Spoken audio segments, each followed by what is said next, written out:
introduction, and welcome everybody. This is PnP Weekly episode 236. It is 12th of February. It is still winter, and I hate it. So it's not. It's sunny. There's not a gram of snow outside. It's roughly 12 degrees. I know. I don't know. It's dry. Oh, really? 12? Yes. You're kidding me. Wow. No. There's sun. There's some clouds, but there's overly sunny, and it's not cold. I could tell you temperature. Let me look it up quickly for you, because otherwise you will not believe me. It's 9 degrees. Feels like 25. No. I'm so jealous. Why am I living here? I'm jealous. I want to have snow. Like we haven't had snow in years. Like my kids, I don't know if they even know what snow is. That's fair point. It's the right balance. The other of extreme. Yeah, exactly. At this point of a year, you start kind of being fed up on the snow. I was like, yeah, had enough. Spring, thank you. Yeah. But still 2 months to go or something, whatever. Anyway, so in the PnP Weekly, I always talk about the latest weather and what's happening in Netherlands and in Finland and snow. And also M365 and related technologies. My name is Vesa Juvonen, with me as co-host is Waldek. And today, like typically, we do have a visitor on the show who is Ralph Rivas. He is a Biceps MVP. He is from the US. He works with one of our biggest SIs. And today we talked to him about his journey, but also how companies benefit from having an MVP employed, how he went from being a pro-code to a low-code developer, or kind of embracing both worlds, and many other different interesting areas. So without further ado, let's jump in. Excellent. Let's get moving on the PnP Weekly. Thank you, Ralph, joining on the PnP Weekly show. And good to have you in here. You've been a long time actually active in the community and doing different kind of things. Let's start with an introduction. Who are you and what do you do for a living? Except playing piano as well, right? Besides being the old guy on the PnP, I was there. I would think I was like when there was only 5 people attending the SIG, I was one of the 5. No, it wasn't that bad. Actually, it was well attended from the beginning, but I go back a long ways. I'm Ralph Rivas.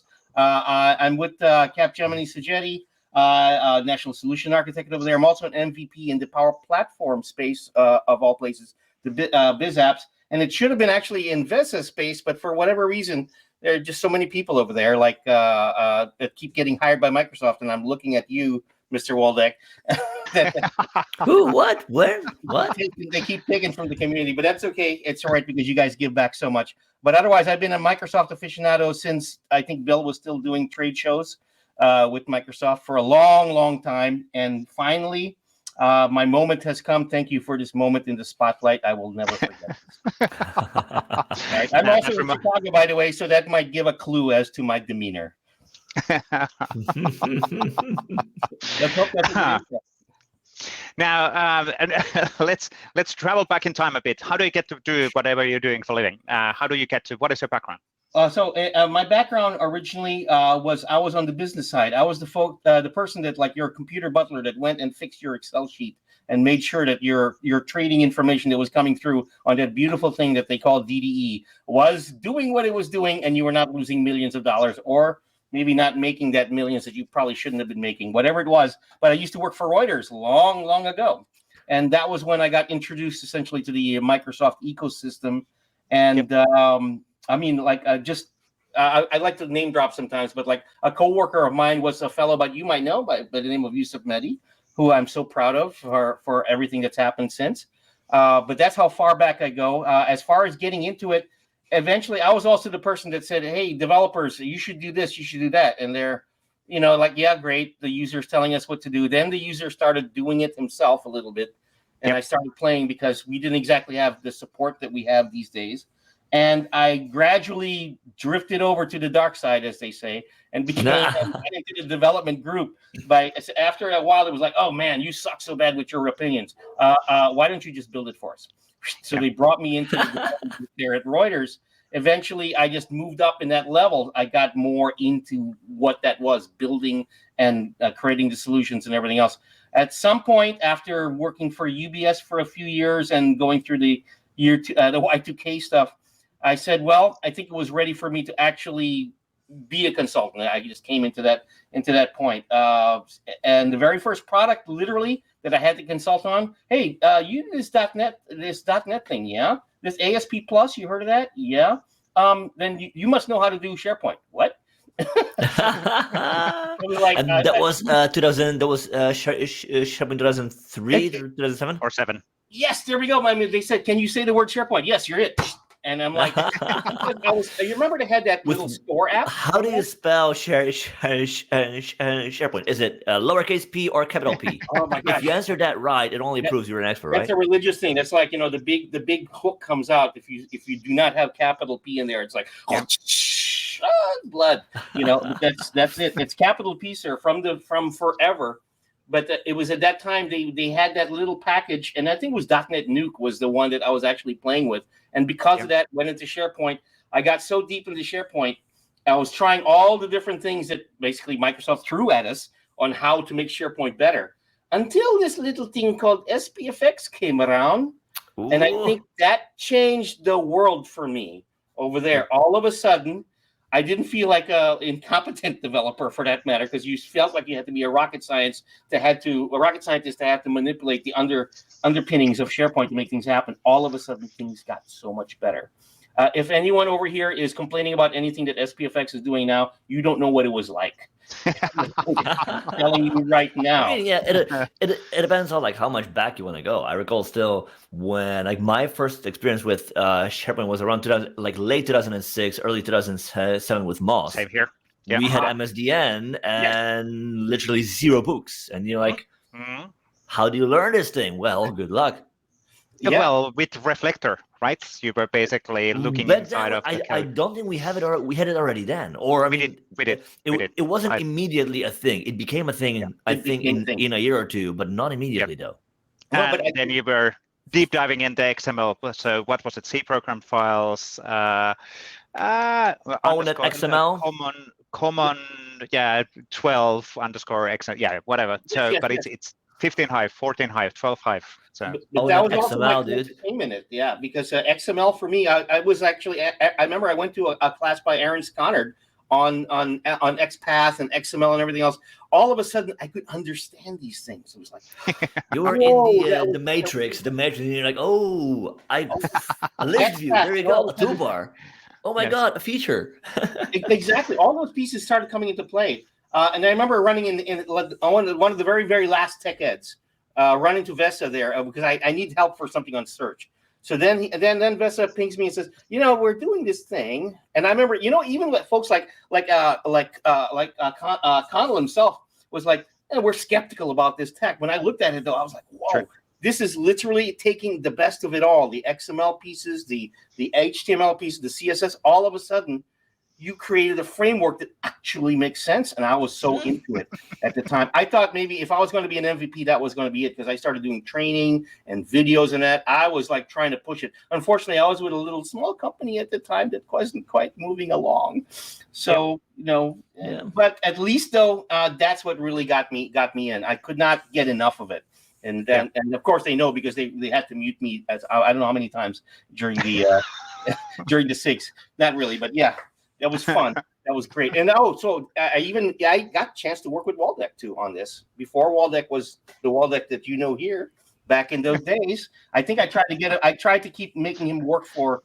I tried to keep getting him and his company always involved with what I was doing. I tried really hard, but maybe not very well. But from that though, he gave me inspiration back then too. Remember, you kept posting blogs that I kept learning from and teaching back. Yes. Sorry, I didn't send you the residuals, but I'll send a check soon. Well, and now related on all of that, those blog posts and everything else, I know Waldek has created a SPFX web part even today. So yes. Yeah, and then it's like it comes and goes.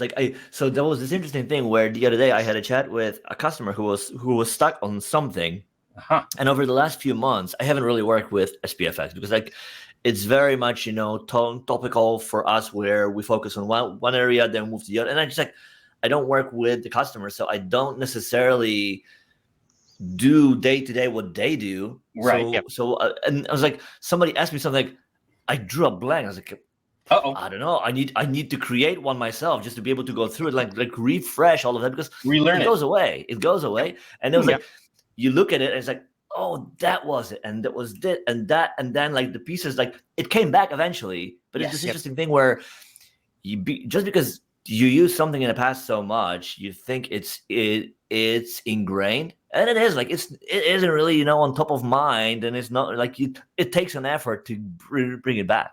Well, especially if you do something else completely crazy, like I don't know, Power Platform stuff, which just completely upside down for what was going on. For me, it was like, and I had to switch my head. And sometimes like, hey, we're doing a form, and someone doing something in Power Apps is like going crazy. It's like, whoa, what are you doing over there? It's like, well, it's a Power App that's doing this. We need to do PCF, and it's like, whoa, hold on a second. This web part? You just gave me an answer with 5 words I do not understand. Explain, explain yourself. All those things. I said, did you see this web part over here that already is sitting in the community that for a long time? Upload that. Oh, that's the form. Yes. What are you doing? Right. Yeah. That's why I'm a biggest fan. I'm a biggest fan of the Chris Kent episodes of the SIG. Folks, if you don't know who that is, I advise you to go back and look and check this out, because this is like the game changer to say, here's what you can do out of box. Now go sit down. It's beautiful stuff. Yeah. And I'm a total proponent of that, even though I'm doing the Power Platform stuff. I have to say, in Chris's case, the storytelling is also awesome. It's super funny, because I still, one of my favorite was recently as he was explaining how warrior horses track the different limbs, what those animals are using lists. And you're like, sorry, what? What? Yeah. It's got to be, but it's so. These are the things that like inspire me. So for folks that are out there, you got to, as they say, keep your eyes open, keep your mind open. I just try to remind them that there's stuff out of box that have people behind them, and actually now it's years behind it. Really. Yep. I just sure what's left of my hair over here, just to remind them how long it's been. True, and everything is evolving out of the box as well. So it's a super important thing to understand what's out of the box, what's possible, what's the limitations as well, what's the limitations in Power Platform, what's the limitations in Copilot, what's the limitation in everything. So you know when you start extending rather than absolutely. Yeah, wonderful. Now, you we kind of touched this already. You're also an MVP. How did that happen? So Platform side. After so long, and it happened only recently. Well, what happened was I was doing community stuff, but what I never really did was I didn't exactly, I'm not going to say monetize it. What's the real word for it? I never really bragged necessarily about it or went into it to say, hey, I want to have an MVP. You know what they say? It's like some people want to be an MVP. And they ask me, how do you become an MVP? Well, first thing is you don't want to be an MVP. First thing is, the whole point is, if you want to be an MVP, don't say that you want to be an MVP. You have to, are you doing something now with the community? Are you doing something now with this? And if they say no, it's like, well, you have a long way to go. That's where you need to start. So in my case, I've been doing that for a while with the SharePoint stuff and everything else. I was part of those user groups, the SharePoint user groups, for a long time. I used to be a supporter, go to the SharePoint Saturdays, go to Ignite and all, and Tech Ed and all those places, and really make a big deal out of it, and just try to be an evangelist from the get-go. I was always in that mode. At some point, I just had to remember to record it. Oh, wait a minute. Yes, I did that conference talk. I did that speaking thing. I gave away this time for this. And the MVP application form was almost like the first place that had a one-stop shop for entering all these pieces when I was given that chance. And it didn't happen right away. My problem was I was everywhere. Here I am talking about SPFX and everything else. I was doing that. I was doing a bit of the biz apps. I was doing a bit of the workstation stuff, because I was, by the way, on the Windows 2000 joint development program. So I'm an engineer also. I like to take apart the stuff and look at the networking. I was just doing too many things. The MVP part came when I started focusing. The low-code stuff was a bit nascent in 2019 when it was like, it was just good enough to make things happen. And I started seeing an opportunity there. When I joined my new company, they said, hey, we're looking at all your stuff. Hey, this low-code stuff, you do that? Yes. And you have a user group with it? Yes. Maybe you should focus on that. Okay. But I was now in the size company, at least, that gave me the freedom to, on the community side, focus on it, instead of like drawing me away and trying to put me into 5 different kinds of projects from one week to the next, which is what was happening in the last one. Once I got the focus, I could take the community pieces I was doing and focus it on that. And that's where the MVP came from. And that's actually quite important to have that support from the company side, right? So people, you can actually then partly do things in your working hours, whatever working hours mean within our world, but still. There's one more other one, and of course you know this very well. The other one is, as you're saying, the stakeholders that are close by and behind you had to be part of that too. It's like, wait, you're going to another user group? Where are you traveling? Isn't that work? Or whatever? Just, well, honey, it's like for the community. It's for stuff, right? It's like you have to please the stakeholders from all sides to be sure. But it's a commitment, and at this point, I'm glad that I was given that opportunity to do so. I think the other part of it also is once you start doing that is getting. I remember I said it's about recognition, about people to know you. I'm sort of very like a noisy cricket to begin with, so a lot of people in Microsoft apparently knew who I was. For good or ill, I think that made a bit of a difference when they said, "Do you know this Ralph guy?" Noisy? No. That little guy. Who are you? So that was the other aspect of it. So for folks thinking about it, think community first. Community will get you most of the way, frankly. Yep. Right. So remember that. And this is the PnP one, huge. To me, one of the best ones, perhaps the model for everything else Microsoft does. And in fact, I think everyone is trying to copy from you guys. So one day, Vesa will get residuals for it. One of these days. One of these days. Any moment now. Yeah, I knows though. Yeah, but yeah, I think it's obviously it's the being part of. If it's a natural thing within you to share your things with the community, you'll get the MVP. And like you said, it helps if there's a company which is backing that up. And also, can you kind of recap what's the value out of an MVP for company? Why should they care that they have an MVP working for them? This is very interesting. This was like a bit of a difference from the last company I was with and the company I'm in right now, but also how I see it. Different companies will have a different view on what the value of the MVP is. Almost like, if you remember, there used to be the argument about certification. It's like, what's certification going to do for our people or not everything else? It's the concept is if you are truly there, and if I'm a customer and I'm looking at you and saying, are they really committed to that technology? You look at what they show for it. If they're blasé about it, then they're probably going to be blasé during the project, frankly. But if they look at least committed, at least you can hold their feet to the fire to that effect, right? Sure. And I think the value of the MVP came about when all of a sudden I'm not exactly working in deep in projects. They saw that as an opportunity to level me up a little bit and be more on the let's say that advisory side when they're getting ready to get things going. And all of a sudden they realize there's a bit of, I'm not going to say star power, but there's a little bit of gravitas in the person that's now in the conversation talking to the C-levels. There's some star power as well, Ralph. It's okay. There's some star power. It's okay. So. It's like you're going in there and then you can say, it's like, well, I know Vesa, so, you should talk to me. No, it's not. You name drop. Actually, I did that. I did that once. Like Vesa Juvonen did this particular thing. And I remember when I was there, helped him do it. No, just kidding. But seriously, it's that kind of thing when they come in and they see that you have that access. And I explain, as an MVP, I'm not just and a partner, because we're a major partner. I'm not just getting information on one day about like information. They call them the PGIs, the product group interactions. Then the next day, I'm getting it as an MVP. So here's sometimes I meet the same people the same day. Hey, Ralph, Kartik will be like, weren't you here yesterday? Hey, Kartik fan club. I'm talking with him twice during the week. I get the double information. If I miss something on the partner, I'll catch it on the MVP and vice versa. The value all of a sudden that people realize is like, oh my gosh, Ralph seems to know more in one place than some of our folks that seem to be very focused or very, really well versed on that particular item. That's what the value was. They began to realize that, and they started saying, you know what? Give him the opportunity to do that. And they started looking at their other MVPs elsewhere as well, and they said, let's start helping them do that a little bit more, because now we realize what perhaps in some of the regions they were not exactly as gung-ho about it. I think I'm glad to say that we're now getting to that total organization looking at it like, yes, this is a good idea. Let's make it happen. Some companies are like that, but sometimes it takes a while to get that realization, that light to shine and say, this actually means something and there is ROI behind it. Yes. Definitely.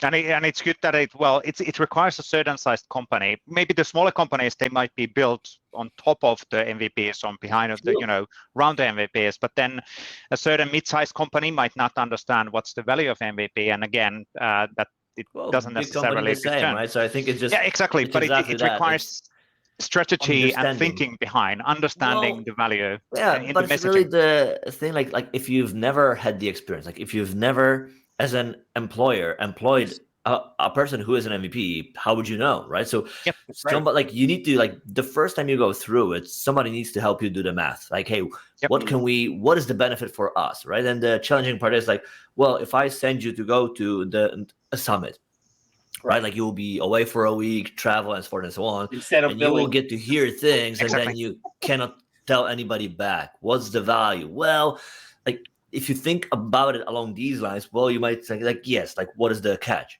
But then when you think some more about it, it's like, it actually makes perfect sense. It actually makes perfect sense. But then somebody needs to help you do the math, right? Correct. So I'll give you the example of where that turned out. After all that, and then eventually they saw the value, and I know, and I can actually point to one thing where I said I can prove that I made case. The fact that we did something that I thought would never happen, which was be a major sponsor. In fact, the gold sponsor for the Power Platform Conference last October. We had a major booth, actually. We were right across from Microsoft and right next door to our friends, Avanade, and all the other folks that were out there. We had a bunch of people that show up. They were that were attracted. Other people in the organization saw that we had something going. And before they were asking, are we at the show? Are we at the show? All of a sudden, there we are. It brought them in. And all of a sudden, what started out as a microcosm is we want to show at least XK of dollars as a revenue. Next thing you know, it's way more than that because more people got in just by volume alone. Right. And that's the idea over here. You can monetize it, but as they say, you can't go in with a little toe to dip in there. You go in. Yes. Yeah. Definitely. That's like me stepping out in the snow with Vesa's dogs. You have to go in. Forget the cold. Let's go. The cold is manageable. So, it's still feels like minus 15. Says the guy from Finland. The cold is manageable. It depends on what you're wearing and how your houses are built. So good tips. I'm glad you guys came to the show because you get not just programming tips, but how to be. Every time we talk about the weather, we talk about you learn. This is the most varied show out there. Yes. Yeah. Love it.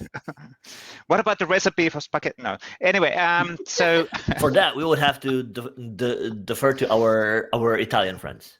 That's true. Yes. Which is a great idea that we should bring some of them here on the show sometime. We should have a PnP cooking show. Just a suggestion. Just saying. You could have recipes, and then at the same time they show their favorite web part. I don't know. Who knows? It's got to have web part. How to combine how to pair your web part. Like what goes well with a web part. What caramel glaze will work specifically for that deployment? Yes. Just saying.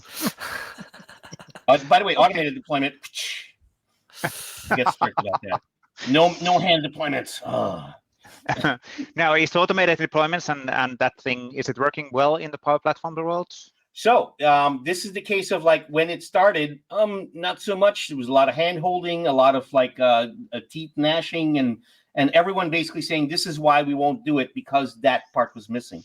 I'm happy to report that now it's all there, but there's a still bit of architecture that you have to think about when you're putting it together. But pretty much, if I was to fill the blanks on CI/CD and DevOps and ALM, Power Platform pretty much has just about everything in all the places. The small missing pieces could be either bugs or little pieces that have to go in, and sometimes just a little bit of re-architecture or, I don't know, a helpful PowerShell script on the back might be able to help you finish the job. But here's the thing. You know what also had to improve is the actual DevOps tools themselves.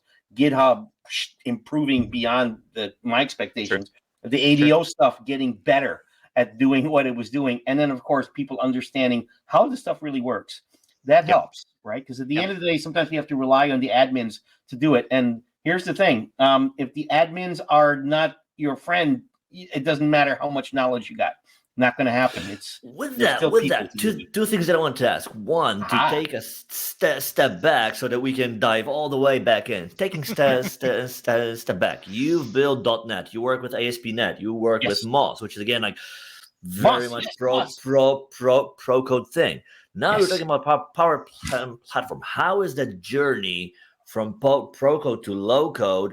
And then when we're done with that, the next thing you mentioned, admins, like readiness, preparing them having knowledge. How do you go about that? How do you help them understand and grok the whole concept of repeatable deployment, structured deployment, DevOps, and whatever? So let's take a step back first and talk about your pro code to low code part of the career, and then we'll go back to admins. Oh, okay. So essentially on the pro code, going to the low code was easy because I'm a lazy person. So that was pretty easy. Well, actually, more of like, if you recall, even in the pro code side, it tended to be the case of trying to make things low code-ish, right?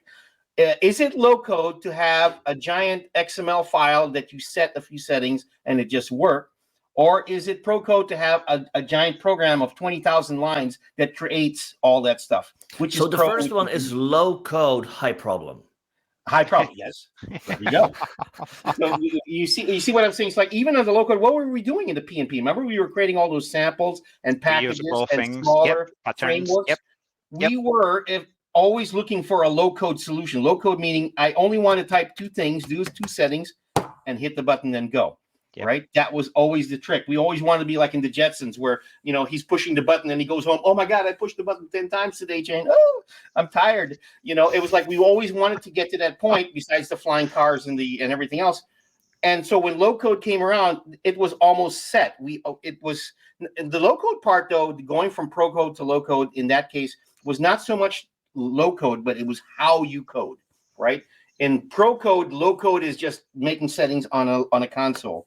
The low code way was dragging and dropping pictures and doing a bit of art, either for flows or for the apps or everything else, however you're doing it.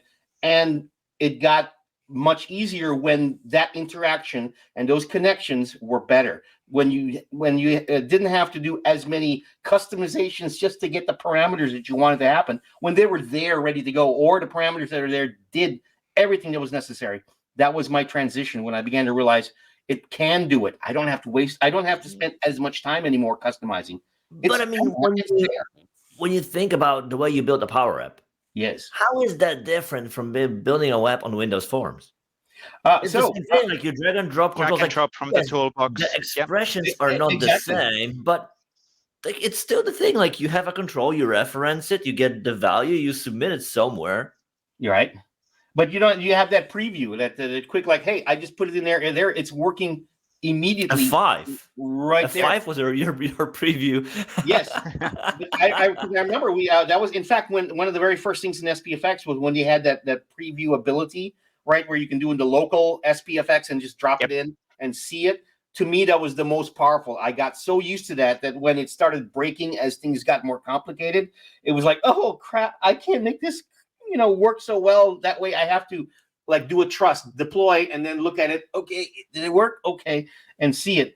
In the low code way, when you have essentially someone else in charge of the system, it was a confidence that says what I see is exactly what I'm going to get. Right? That was the piece. But you have to have that confidence. If you're the person that's going to be very OCD about exactly where things are going to be, it's not going to work for you because pixel perfect. It's always you want to be pixel perfect. Exactly. There's always going to be something that's really off. But if you're going to say, hey, look, I got this working for you. I'm capturing your emails and sending you your coupons automatically with a form that has 5 different quickie things in there. Do you need any more than that? No, this is great. Okay, thank you very much. Okay, I'm done. I've actually shipped. Ship it.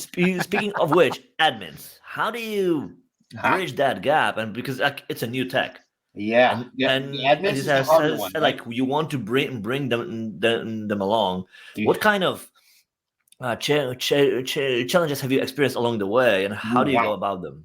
Yeah, that's almost like a challenge that has never stopped. Frankly, I always amazed where I run into some organizations where that is still a challenge to accept, even going to the cloud, even coming off prem. right? Coming off premises to go into the cloud is like, oh, we would never go in the cloud because, wait a minute, are you saying that your $7 million security budget somehow is better than, I don't know, Satya's home or anything like that? It's like there's people that know stuff for a reason that are making billions on it. And if you're going to second guess them, you might want to rethink a little bit.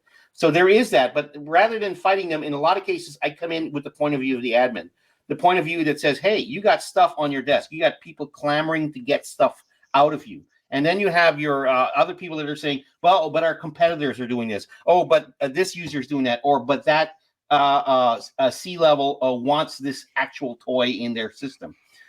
If you can make their life easy, that is the big difference. I usually try to find wherever that organization is, what is the easy path that they're looking for? It could be emptying my inbox, automating the call response for that so that people don't have to keep asking me stupid questions about this and that, mitigating that, eliminating it even, whatever I could do.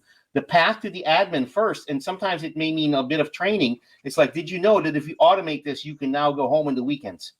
Because you don't have to stay there and then go there and sweat while this stuff happens. Because I call it the fat finger case.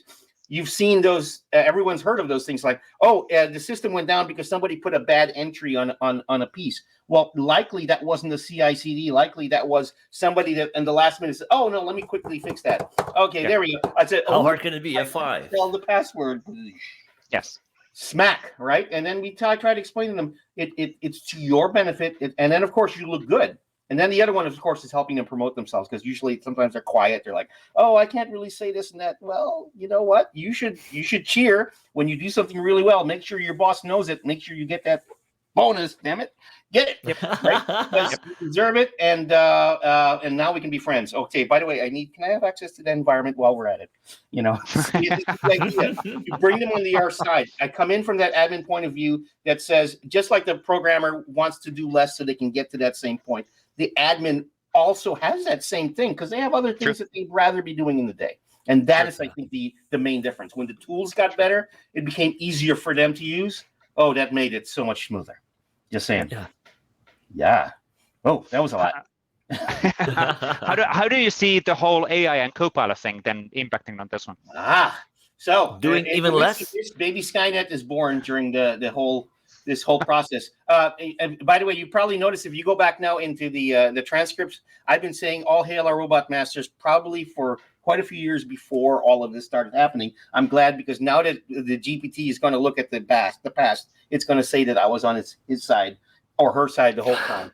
So this is great. Where does that come in? And I you know what I've been doing lately, and I'm actually, this is true. Lately, I've been helping out people. First thing I do is I bring up Copilot or one of those systems, and I say, well, let's ask the Copilot, see what it says. I have my knowledge, but let's confirm.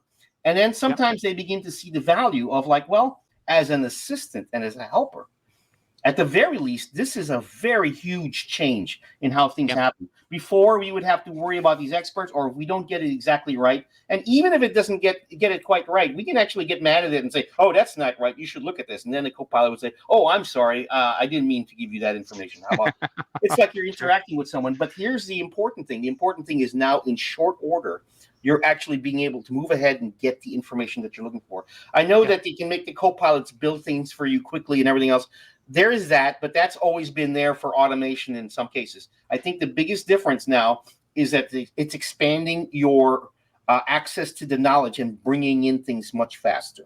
And that's what we should be all taking advantage of at the very least. And remember, the human at the end of the day, it's called Copilot for a reason, because you are the pilots. If you're going to let the Copilot crash the plane, go ahead, but you're responsible for it. At the end of the day, you be the pilot. And if the Copilot knows more than you, it's only because they have more data. But the Copilot should not understand more than you. That's true. That's the difference, right? True. And that's the key. Help let the Copilot give you things so you can understand better. That's fine. But remember that you're always going to understand as the human in the end of the day. So that's how I look at it for it. It's a great tool. I try to advance it, but I also like remind people, it's like, okay, here are the limitations, and just keep that in mind as you're going through. Yep, sure. Related on all of that, first of all, I love the Copilot name as you defined as well, and I think everybody knows that it's called Copilot, like you said, but it isn't actually. It's super descriptive. It is a Copilot for a reason. Also, the Super Bowl advertisement for Microsoft for Copilot, that was really good. That was that had a lot of ideas related on, you need something to start your innovation and inspiration. Just use the Copilot to get some ideas, and then off you go. But you're not limited with your own knowledge and skills. You have somebody to help you going along. I'll give you my one Copilot story from just yesterday. I was seeing like they were already previewing that commercial, because we're on social media, so we get to see it. So, you know what? It's not a surprise anymore. But of course, we've been doing this for a while, so we understand what's behind there. I'm trying to set up a spring break where I'm going to have a cultural tour to Washington, D.C., trying to do something like that. And I told it to put an itinerary, and I gave all these crazy parameters in there. And you click on the creative piece on the Copilot, and it actually gave me ideas that I didn't think about. I was like, oh, I should think about that. Oh, I need to, if I want to tour the White House, maybe I should contact my congressman. Things like that, that they were coming in that I never mentioned or brought together. And there it is. And I'm like, did somebody program this? Who are they? Send the money. Kind of somebody programmed that, but that's complicated even. So I know they didn't. That's a different show. Yes, they did, but they didn't. But yes, that was exactly. Great. Loved it. Yeah. Cool. I think from a timing perspective, that was a good catch up on everything. What's happening this week, Ralph? Anything interesting? How does the normal week look like for Ralph Rivas? So the normal week will be like a lot of presentations lately because of the AI thing that's going on. I'm involved in a lot of presentations where we're talking about folks having workshops to start doing, and Microsoft understands it's called design thinking, where you start going through and you're creating your backlog of things that you can do or shouldn't do, or what to focus on and everything else. I'm getting a lot of those. A lot of people want to demonstrate and see what Copilot can do or what just the AI, Gen AI stuff can do. Lately, I've returned to my pro code roots because of some of the things you can do now under the covers with that. And I have I wish you could, if you're going to post something, post the Waldek blog on how to use that stuff from the that's one of my favorite things where I show, because pro code people don't want to believe in low code, and I show them the Waldek blog post and they're like, oh yeah, you can do that. Yes, you can. That's my week, is going through that. I'm focused on training a lot. Training our people. Sometimes there's folks that are passing through the bench. I want to make sure every opportunity as they pass through, they get upskilled. And almost all of it, even though I'm on the low code side, will involve the AI piece, or at least the flavor of it. So that's my typical week. But the things I'm looking forward to is the MVP summit. I'm preparing for that. I'm preparing for the big download of information. I have a couple of conferences I'm going to also do in the virtual area. Another thing you do is to be up in the community is do a lot of free conferences. I don't mind because that practices me. You know what's great? Yes, exactly. When you do those talks, Vesa, if you can imagine, when you're doing all those talks and training, all of a sudden you become more of an expert because the fact that you're just getting it for yourself going out. I'm doing and then you don't need to think about the presentation anymore, the presenting techniques. You'll just focus on what's the new things because, yes, exactly. Correct. And then, of course, the one that I'm coming up with, of course, is licensing. I'm one of the few people to use the L word in front of young Microsoft people. You mentioned the L word. Yeah, exactly. Sorry, we need to end this episode. I dare to talk about it. In fact, I think that's what led me to the MVP originally, because it was Mark Anderson that said, "Hey, you know what? Yeah, I remember that." Document. And he asked me. You read the document. The document. Yes, I created the. There was one specific document which though got a lot of internal feedback, and then I can't remember what happened. But anyway, so there was a reaction on that document. Microsoft got their act together on that. That's all I can say. Sure. All right. Waldek, what's your week like? Anything interesting on your table? So we're working with a few folks on another experiment. What if, imagine that you could build against M365 without a tenant? M365 without the tenant. Yeah. Okay. That's so like we're thinking about different ways. And then especially in the context of the modules that we've got on Microsoft Learn, like how could we help folks go through them without requiring them to sign up for a tenant and fill out that form, kind of take that path, only to be able to get back and follow a module along, right? So we're experimenting with that. We have a POC that we're almost ready to show a few folks to get their opinion. So that is top of mind. Other than that, is dev proxy technology somehow involved in this? Yes. Surprise, that's surprise, what I thought. Right? Surprise, surprise. I started thinking quickly on how would I do anyway. Wow. Well, I mean, and you're directly thinking in the right place, right? So we're thinking about like exactly to use that, because it gives us the ability to emulate every single call. And just the other day, we've done some experiment. Like, could we even simulate the auth flow? Because the idea is that, imagine you follow the module, but we don't want you to change the code. You write exactly the right code. You use the SDKs. You use exactly the same tools. The only thing that has changed is you don't need a tenant. So like the app itself, it issues all the same calls, and it gets the responses back. And it's like, that's perfect. That is the legit thing. But there is no tenant in there. You know, so kind of that perspective, like trying to simulate that as, you know, and go with that as close to real as we can. So we're playing around with that. And then there are a few more things regarding new content for Learn. Like a bunch of exciting stuff. That's beyond exciting. I'm sorry, but my nerd hat just went. that was there. I keep talking about, hey, can I have like a lab environment that's ready to go with everything I need for X topic instead of me having to build it every time? Correct. Sometimes with infrastructure as code, I can't stand it up quick enough. And you're talking about a tenantless learning or development platform. Oh my God. That is. I mean, of course, you know, the limits are, for example, like if you want to build something like SPFX, it has the UI part to it. So if you build something that integrates with UI, well, you need to put it somewhere where you integrate with the UI. But then there's also this interesting part, like, for example, if you think about bots. Yes. We already have the team simulator. Right. Oh, yes. That allows you to build bots without Teams. So you can press F5, launch a bot, interact with the bot. It's not in Teams itself. Yep. But there is a bot engine, and you can have interaction with the bot itself. Add on top of it proxy, and now you have bot and graph. Yep. Or SharePoint. True. You know, so and think about like if we were to expand it with other things, like how would that change the developer experience that we offer, and what does that mean for the velocity, right? And also the efficiency without you having to go through like the whole like inner loop, not having to contain, you know, the end-to-end deployments and standing up everything. Absolutely. I'm absolutely sharing this talk right now with everybody I know, because this is for me. Fast forward to the end, and then Waldek is going to give you all the secrets and change your life.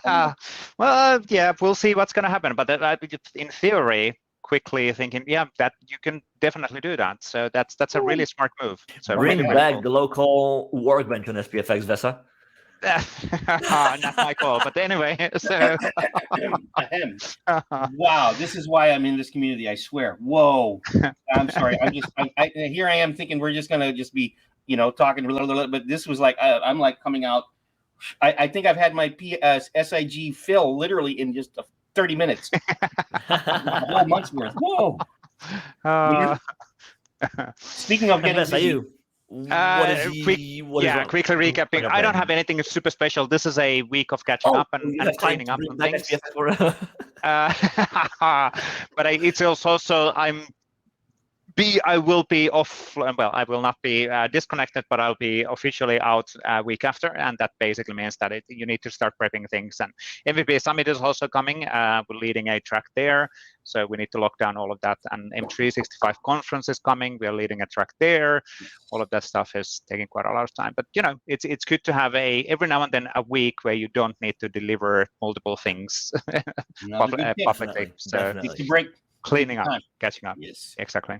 Cool. But I guess that's it for now. So thank you, Ralph, for the awesome chat. Good to have you on the show. Long in coming, but I'm glad it was worth it. Definitely, 100%.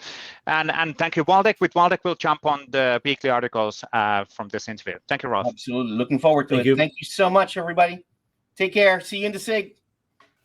Excellent. Thank you, Ralph, one more time. That was a really good catch up and good recommendations related on the the value of being an MVP and how companies should be approaching that. And also, if you are an MVP or looking into being an MVP, that's something you probably want to be aware of, that the company should be supporting you on that journey, so you don't accidentally go to a career or a company which is like, no, what is this community thing again? You should not be doing this. So it's one discussion point which you should have openly with any employer if you're wanting to do that. Yeah. So.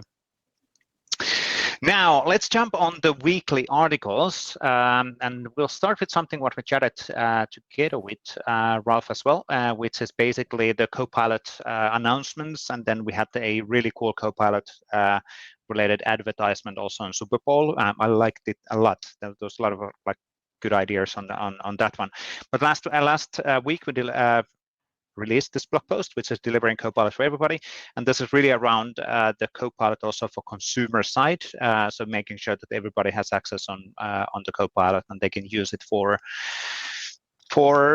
self-benefit. I guess that's the right way of saying that. Yeah. But yeah, that's a really cool opportunity, and it is free. So there's a free options, and of course there's then a paid options, and then there's the business options available as well. But the key here is that there's a consumer side of the Copilot as well, so which you can use to help you to improve your knowledge and skills on whatever you're looking into doing, which is actually really cool. Cool. A lot of articles to go through today. Now, on the SharePoint blog, we had a On the Minds of OneDrive Admin Intro podcast with Drew Medelun, who's an MVP solution architect in ProTV. Okay, I thought that he was somewhere else, but he's yeah, that's fine. Interesting. Anyway, so does not compute. No, I had a wrong perception of how true is actually, so that's probably a mistake in my head. So not that, there's certainly not a marked mistake. So good. Your camera, by the way, Waldek dropped. Sorry. Yep. No worries. How do you know you're back? Wow. Yeah. On the Viva Engage side, there was a blog article related on network analytics available now in Viva Engage. So really understanding what's happening within the network, and as you are consuming Viva Engage from an administrative perspective, that's actually really nice to understand where the time and the network and the usage is coming from. A lot of data. Obviously, there's a lot of data behind of this, but I like the fact that we're promoting and exposing this data also for customers, because it's for their benefit. So, on the developer blog, how Share Tree supercharges the simplifies Fluid Framework 2.0. So Fluid Framework 2.0 is now in preview. I think it's in preview. It's in preview. I think it's in preview. That's a rhetorical question. Maybe it's in preview. I think it's in preview. I don't. Now I need to find preview. No. Is it already generally available already? Oh my God, I missed it. Okay, anyway, so this is really about the shared tree, and how that has been evolved in 2.0 from Nick Simmons. Nick is one of the principal PMs in the Fluid Framework, and actively helping on helping everybody to actually use that, which is really cool. Now, on the developer side, we also had a blog post on Microsoft Mesh, now available of creating innovative multi-user 3D experiences for the workplace. And this is Tyler Adams was hosting together with not with Desiree, but there was somebody else. They were hosting a live workshop last, I think it was Wednesday or Thursday, on the Mesh, and that one was really about February 8th, 9 a.m. Pacific time. It had hundreds and hundreds of people actually watching that, so people are interested in building these things and building experiences in the 3D. That's actually really cool, and it's working actually really nicely whenever you get it to work. But I guess now with the GA, it's more easily available as well. So we used to have some problems within the preview, but I guess all of that has been sorted out. Really cool. Now, we also had a Microsoft JavaScript SDK version 6.0. Java, not JavaScript. Fair point. almost the same thing. That No, is it isn't. the other Java. exactly, the other Java. Almost Now the generally same available. thing. What? Not Wait, even what? close. Yeah. Yes, I love the fact that historically JavaScript was named based on JavaScript because Java was so popular, not because they have any reference. It's like Anyway, Java, but then a script. No, it's not. exactly. Anyway, so Craft Java SDK version 6 is now generally available. Thank you, Maisa, on updates on that one. Cool to see that we are evolving all of these SDKs all the time, so making sure that they are evolving with the ecosystem. Great work on that. And of course, this one was also created and generated using Kyoto client, which is the way we are auto-generating a lot of our SDKs, which is an awesome work. Kyoto is really, really cool. There was also a Microsoft Toolkit version 4.0 is now generally available. I think Waldek has been a bit, at least closely involved in some of the testing and validation. No, you haven't? Okay, I'm watching your eyes. Okay. is a brand new thing, and it was. It is. Yeah, it's really cool to see how it evolves, right? And this time around, it's more, it's like it's a trend you've seen over the last few releases, that it's more mature and evolved, and you don't need that many things to be added or fixed, because there's so much in it already, so it's very much stabilizing, improving, making it more reliable. And the one thing that is really cool improvement here for SPFX devs is that you no longer need the MGT SPFX package. Oh yeah, true. So that is really a huge thing that again simplifies to use MGT in your SPFX apps. And it's really cool because with SPFX, you build what? Apps for M365, Teams, SharePoint, Viva, right? So it's like one framework that allows you to build for all these different experiences, which is a great way to kind of use and benefit from your skills. Absolutely. It's not called out, actually. I know that that's in a 4.0, but it's not explicitly called out in the blog post, unfortunately. But it's okay. It's a good thing to over. Oh, there it is. We removed the specific SPFX package. That is actually good. It's called out. Cool.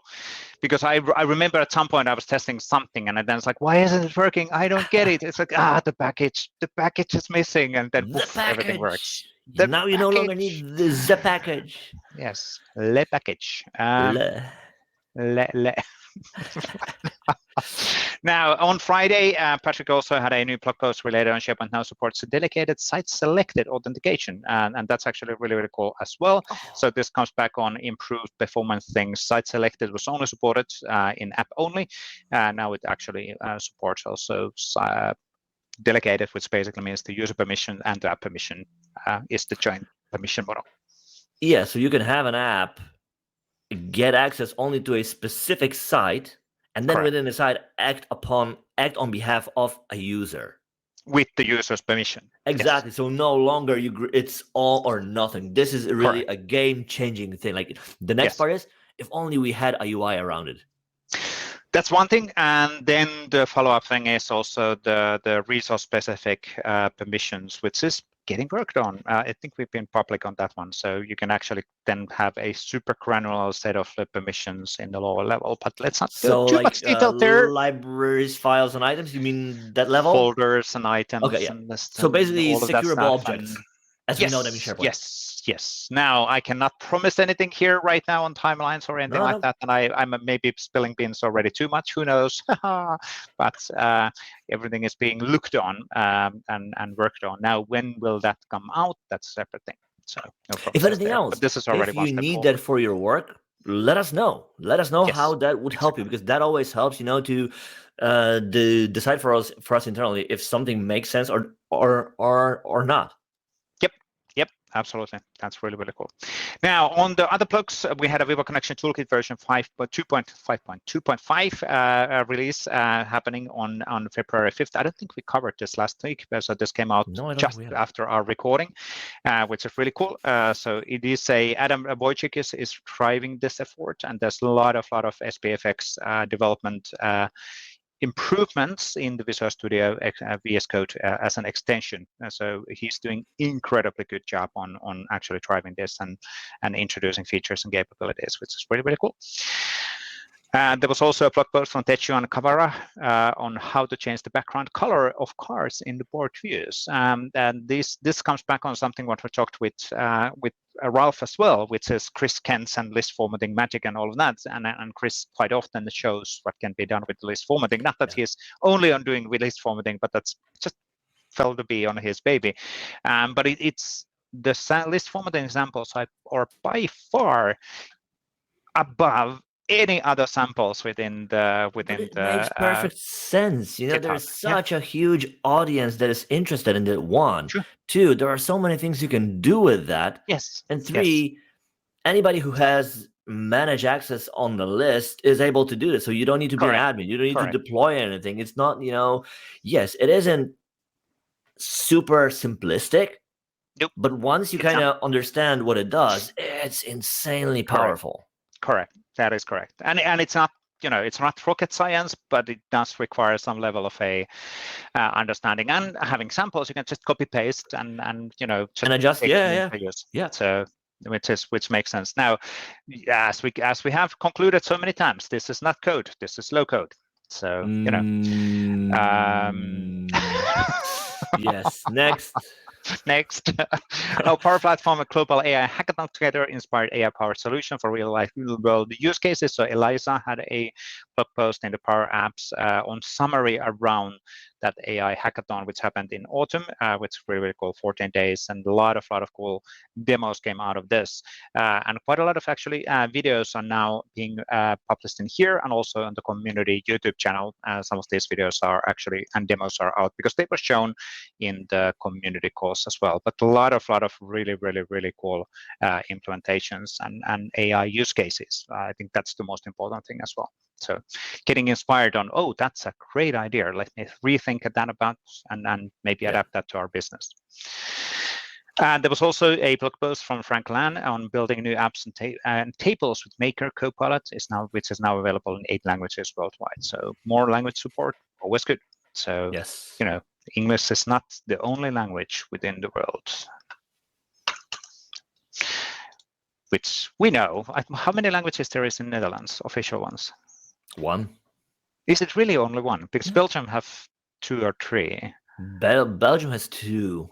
So official ones. I don't know if they have 2 or is it just 1, and then depending on the region they have fair French. point. Fair point. Okay, got it. Because in Finland, there's 2 official ones, and you need to be able to provide services in Finnish and Swedish. So that's so. Does that mean that you also speak Swedish?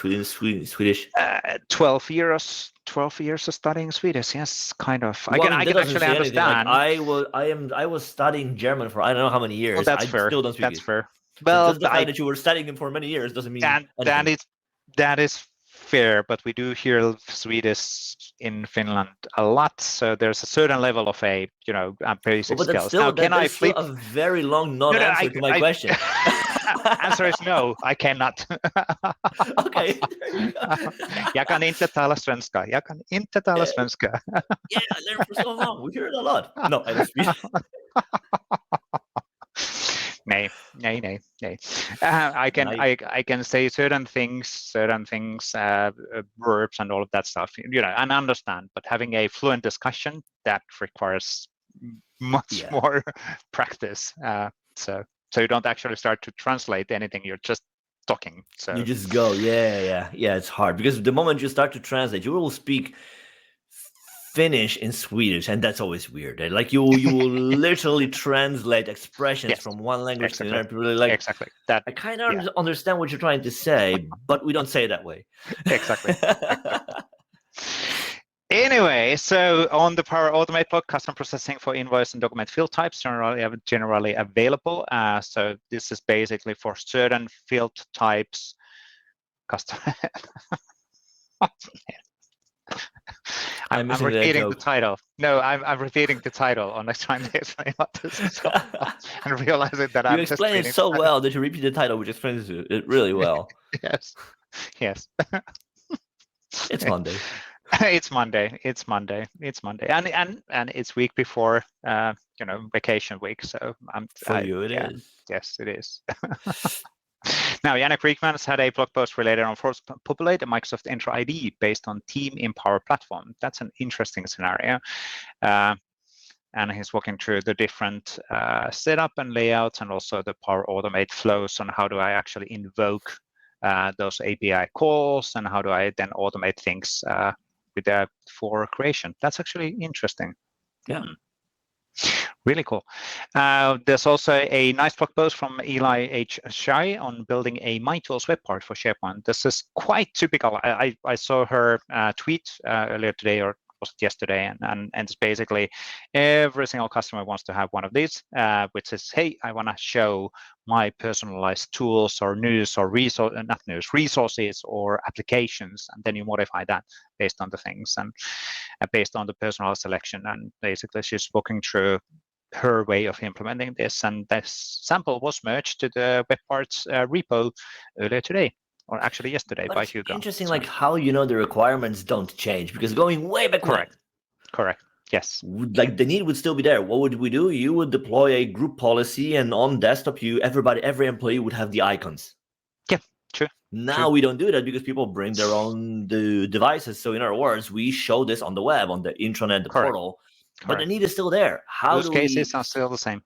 Combine, company-wide tools with org-wide tools versus department tools, and then your own. And you kind of have that layered overview of all the apps that you use in your work. Correct. The basics are still the same. These are exactly the same stuff which we used to implement back in 2007. Change. So yes, technology was different, but the use case is still the same. So that is true. Now, Mahmoud had a LinkedIn post around Microsoft 365 SAT for natural language code platform. That's interesting. So walking through a different specific scenario and how we can use the Copilot for Microsoft 365 for natural language code platform. So we're generating code, right? We are.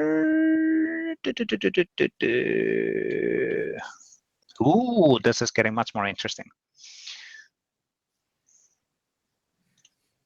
So that's the prompt, step by step, and then actually making the chat to operate based on the things. So this is actually really good. And how the Copilot for Microsoft 365 then translates this for a operation, then trying to figure out what's actually happening or what is the request. But then eventually he didn't get any code. Example, and that's the Well, yeah, it's operational. Yeah, it's not code. That's well, it's kind of a natural language programming. Yeah, it's a kind of natural language programming and getting information based on the request. Yep, makes it's sense. A prompt in a way. It's a prompt, yes. In a way, or in the real world, it is a prompt. The other day, there was somebody, I don't know who was it, who shared a quote like that. I think that's the person who was, I forgot his name, Karpathy, I think is his last name. The person who was responsible who worked on OpenAI, or who was responsible for AI at Tesla, and now is doing something else. Basically said that the hottest programming language now is English. Yeah, I get that. I get that. But yeah, there's nuances on that discussion. Let's not go there. Let's not go there. Of course, it is, argument and discussion provoking statements. Yeah, absolutely. We know how it works. And I do understand that. And of course, and then all of these, industry influencers have to be leaning 5 to 10 years forward and making strong statements, because then there's a lot of people who are like, yeah, I'm all with you, and this is the future. And it might be the future, absolutely, 100%. Now, is it already at that level that you can do all of the programming as needed? Yeah. It's almost the same as now the big trend of going back to on-prem. It's everything goes in cycles and everything goes in waves, and or however you define that. And then if you've been long enough in industry, you're seeing the same. Yes, you can see that. Oh, now we're heading to this direction again. I've seen this in the past. Okay, now we're heading to this direction. Maybe some technology like Copilot and AI and MMLs and NLP, it evolves, but then the same trends always happen. It's like, oh yeah, yes, that now you're 100% correct. Your completely crazy futuristic vision will be for sure true in 10 years, not today. So yeah, maybe. Yes. but it's part of this. We need to make strong opinions and strong statements so that people follow us, and then it's thought leadership, right? Rather than I know another word for it, but next. Good. Now, Guido Zam had a localized Teams app manifestation, and this for a case where he had built an SPFX Teams personal app and want to localize that, and how does that work, and how do you do things. So really useful reference point then on showcasing how it gets translated into Microsoft Teams side. Thank you, Guido, on that one. There was also a blog post from João Ferreira. I'm getting really good at that. João Ferreira. Oh my God. Ferreira. We should actually, for the fun of it, we should find the original one. So when you try to say it, and it's like, you need to practice some more. It's like, yes, you can win your biggest nightmares. No. Pronunciation is hard. How to add an image and image columning Microsoft List using Power Automate. That's an interesting scenario. Again, this is combining now a bit more. It's not just making list formatting, but also making much more complicated scenario or business processes with Power Automate, and then changing the lists and operation based on that. That's actually really cool. So thank you, João, on helping on that one. Martin Linkstoy had 4 benefits on starting your DLM journey today. What is DLM? Data lifecycle management. Lifecycle management.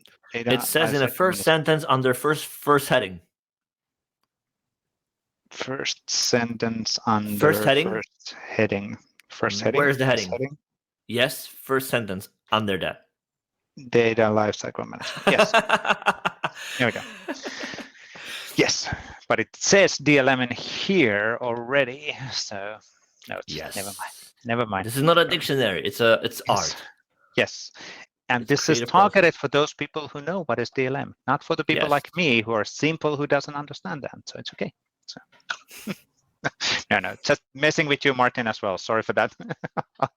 But I just love the people using abbreviations, and then NLP is going to take over the world. What is that again? What is that? HBI, CDDD, CDLN, ALM, ZDBDB. So I want 2 of these. Yes. Next. Or 3. I will sell them forward.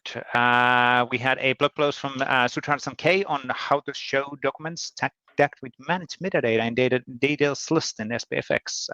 Pretty detailed scenario, but again, a great reference point from his blog on how to make things happen and using PnP.js on implementing details. So that's actually super helpful on showcasing how to implement things. And do we have? No, we don't have the final answer, but there's a reference to the blog post. Sorry, the sample also which is in GitHub. So really cool. A lot of code actually. A few videos. Paulo had a video on examples on using Microsoft Copilot for Microsoft 365 in Microsoft PowerPoint. So that's actually really cool. So use cases with the live samples on how I can generate stuff and how we can build things and by chatting, and that's the NLP, natural language processing side of the things. You're kind of a programming. Coming back on the programming. In English, you're kind of a programming here, kind of. So you no longer use mouse, like move this 10 pixels to the right. No, the other right. Correct. Yes, exactly. Yep. But again, I think it's actually pretty cool that you are able to auto-generate default starting point slides just by saying that, hey, give me a slide with this kind of information. And then again, you get some inspiration and ideas on, oh, okay, that's a good point. I didn't consider that. So. Really cool. There's also a blog post on video from Shane Young on Power Apps interview questions, answers, and jobs. That's actually really useful for those who are looking into going to the job interviews and or being the interviewer. on asking those questions. Knowing what to ask. Yes, exactly. Both sides definitely will benefit out of this. Really, really cool. And I mean, maybe you will see each other and will then just agree. Have you seen the video from Shane? Yeah, I have. Because then you both know you're prepped. You worked on the same material. Like, true. okay, handshake. That is yes, true. none. That is true.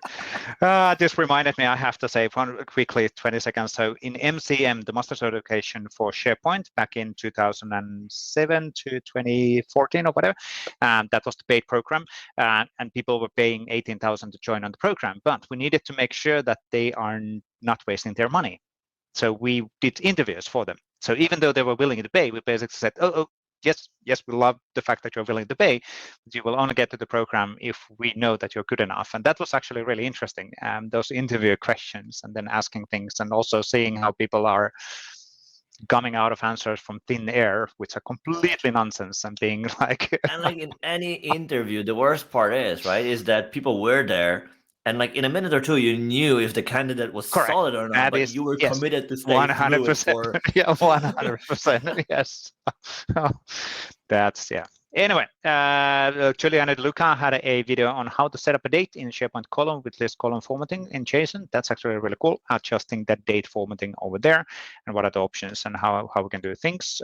Thank you for that one. Then there was a nice video from Synpraxis Consulting on the site and list templates. So what are those, how to use them, and what are the options of how to do things. This is actually really, really interesting as well. So we're basically doing enterprise level automation comparison between Orchestrate, ShareGate, PnP Core, custom code. Well, PnP Core is custom code, and that's an open source. What is anyway, library that you use versus like you do the raw REST calls. Correct. And you can probably add 10 more options in there, like Power Automate. Yes, absolutely. We would be probably 100%. Again like you took REST. Yeah. Interesting. Absolutely. Really interesting video. The Message Center show had a new episode on create articles in Viva Engage, Microsoft Copilot UI updates, episode 321. A lot of updates here as well in both video and in the written format. So thank you for that one, guys. And then the final should have been actually in here, is from the Peter Venstra around when to create a child flows in Power Automate. So consideration when you're extracting or splitting out the flow to its separate flow so that it's kind of a reusable function, so to say. So really, really good reference points as well. Awesome. I guess that's it now. So thank you, Ralph, for the great discussion. That's really good info. Thank you for that one. And there was a good like brainstorming sessions on during that one. A lot of good notes as well. But I guess that's it. We'll be back within we will be back within a week. We're recording that a bit earlier than a week because I'm officially out. Trying to be out. God, no. Good. But thanks everybody for watching and listening. And please use PnP weekly hashtag in Twitter or in LinkedIn, so we're able to find what you're actually writing on or creating on. That's always super useful. And I guess that's it. Thanks everybody. Have a great rest of the week. Thank you, Waldek. Thank you, Vesa. See ya. Cheers. Bye-bye.